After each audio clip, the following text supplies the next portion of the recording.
Sesar Karangpanganten di Desa Gunung Masigit, Kecamatan Cipatat, Kabupaten Bandung Barat, merupa sesa atau tapakna sagara deet anu kabentuk sekitar 25 juta tahun anu kalarung.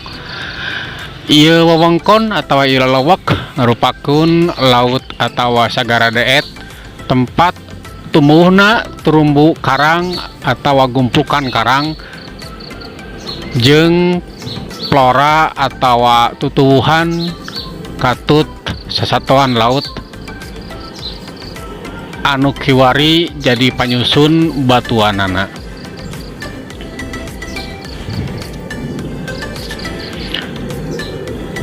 Kawentukna sesar Karangpanganten akibat aktivitas tektonik anu kejadian sekitar 5 juta tahun anu kalarung.